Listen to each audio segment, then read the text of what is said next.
So as a pelvic floor physical therapist, many women will come to me very frustrated, scared, and worried about having symptoms of a pelvic organ prolapse, that pressure, that pain or heaviness, the feeling of like something bulging down there out of the vaginal area. It can be very scary. And many times if you go to your doctor, surgery is recommended as the only option. Well, keep watching this video if you want to learn more about when you should actually opt for surgery and what else you may be able to do holistically that you haven't tried before. So I know how concerning it can be to get these symptoms. They can range from what I mentioned before, having pain or pressure, heaviness down in the vaginal area, even the rectal area. It hurts sometimes with sitting, standing, walking, being more active, or you get this uncomfortable feeling in that lower abdominal region, and sometimes back pain or tailbone pain as well. So the symptoms can vary and it can be nerve-wracking. Having a pelvic organ prolapse, it could be the rectal area, it could be the uterus, it could be the bladder.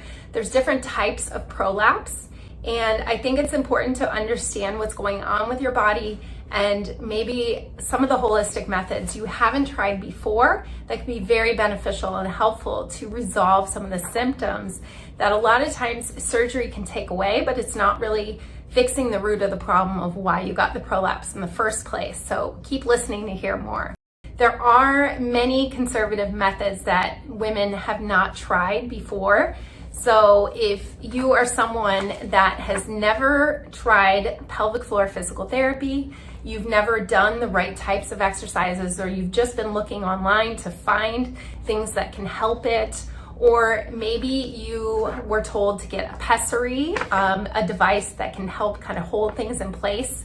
These methods can actually be very helpful and can, a lot of times when combined together, doing this before surgery can actually resolve your symptoms and prevent the prolapse from even getting worse too.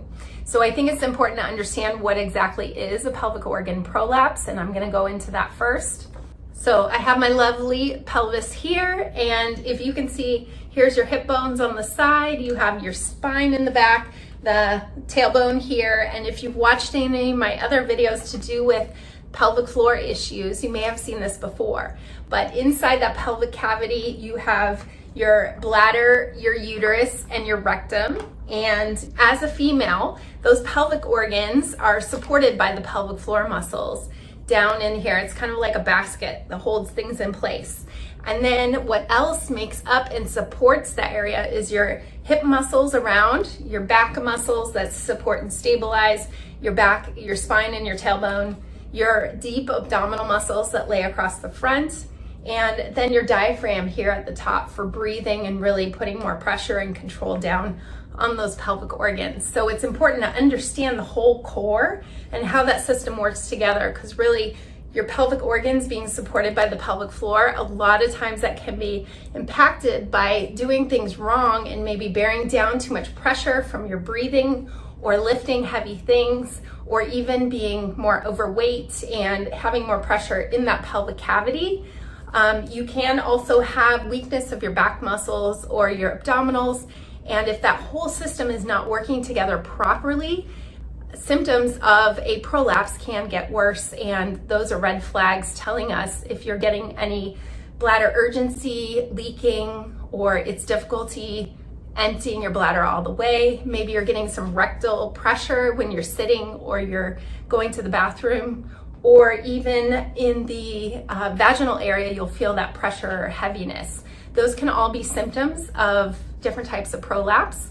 And prolapse comes in 4 different stages. So stage 1 through stage 4. Stage 3 and 4 are gonna be more severe. That's when we'll actually notice almost like a bulge, or some women say they feel like they're wearing a tampon and it's sliding out, or they almost see like a golf ball size bulge coming out through the vaginal area when they're going to the bathroom, sometimes more at the end of the day when they've done more activity. So not to be scared about what you're seeing, but those are common symptoms that we see with a prolapse. And a stage 3 and 4, a lot of times the doctor will go right away to recommend surgery as being the option to be able to kind of lift up that pelvic organ that's connected by ligaments and hold it in place, whether it's a bladder mesh surgery or there's different procedures on how to really resolve the prolapse and keep things in and up there. But if you have not resolved the actual pelvic floor muscles and addressed them with the right types of exercises, and now I'm not always talking about Kegel exercises and contracting and doing those, that's not always the case. There's actually many women that I see with a prolapse that have more tense and restricted pelvic floor muscles down here because they're guarding subconsciously, and it's almost like you're afraid of what's gonna come out and bulge out, so you overdo the compensation by contracting and really pulling in those muscles too much. Or you are taught a lot of times with like a Valsalva maneuver or bearing down or pushing out, and therefore that's going to affect your diaphragm and pushing downward on the pelvic organs, down on the pelvic floor muscles. So it's all about learning the right ways to coordinate breathing with the control of those muscles and exercises. And sometimes it's a little too complex to watch a video and just do it on your own. But if you have not seen a pelvic floor physical therapist that can teach you these things and really assess and see what your muscles are capable of, that is a huge red flag of something that can help you tremendously that a lot of women don't know or they aren't recommended to go see by their doctor. So finding a pelvic floor physical therapist that can do an internal assessment and see what those muscles are capable of with supporting your pelvic organs. No matter what, if you end up having surgery, it's going to make that surgery successful because you're gonna, like I said, get to the root of the problem and help the pelvic muscles be able to contract and support those pelvic organs.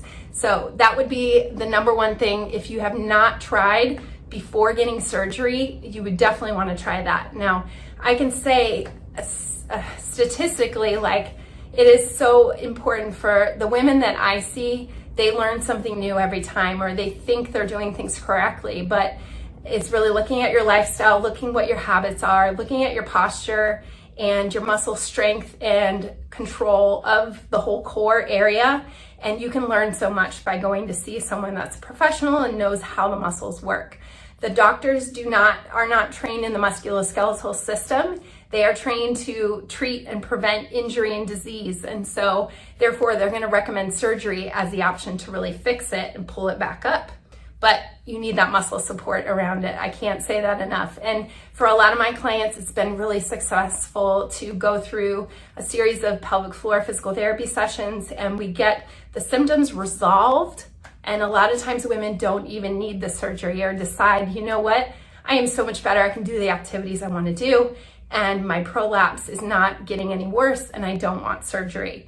So it can really improve the symptoms. I would definitely start there. Then, second of all, your doctor may talk about what's called a pessary, and this can be a device. Sometimes it's a ring, and it's a device that you're fitted for at the doctor's office, and it fits up in that vaginal area to kind of hold the prolapse in place and pull it in and up. It's something that can be removed. It can be worn with just activity.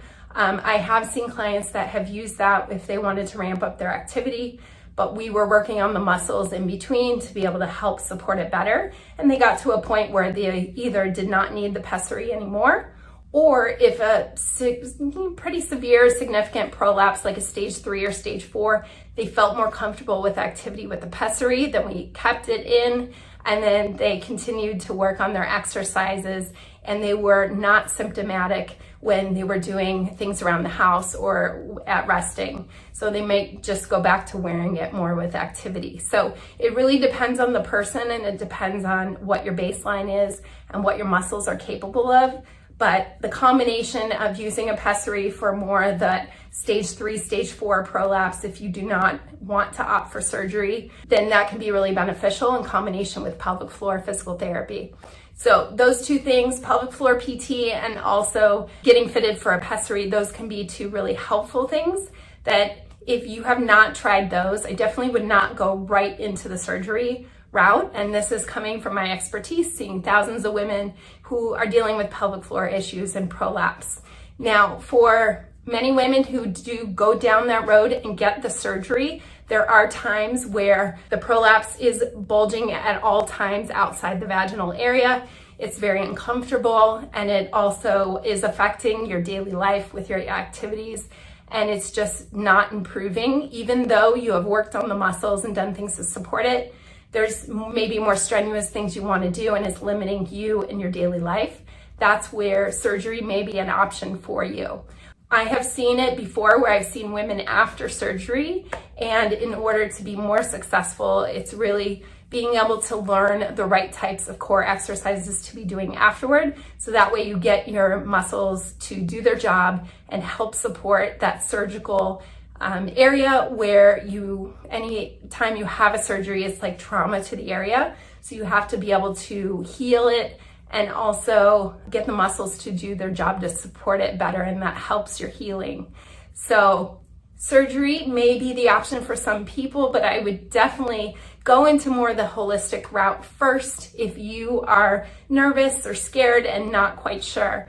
I would also check with 2 different doctors and get different opinions. Don't always take the one opinion from solely one doctor, because there may be different approaches and different things that one doctor might say to you versus another. So advocate for yourself, do your research, and it's important to get a couple of opinions too. So surgery can be an option for some women, but I can't say this enough that you want to do the holistic options first and clear that and learn what you can, because you're going to overall have more success, especially when this can be a very difficult thing to go through and frustrating and scary and nerve-wracking at times. So if you want to learn more about pelvic organ prolapse, I have another video that you can watch about 4 ways to heal a prolapse. Go find that on my channel. And if you have not subscribed already, this is Level 4 Women's Health, and we have lots of other informational videos to help women like you about medical issues, injury, exercise, and also Pilates.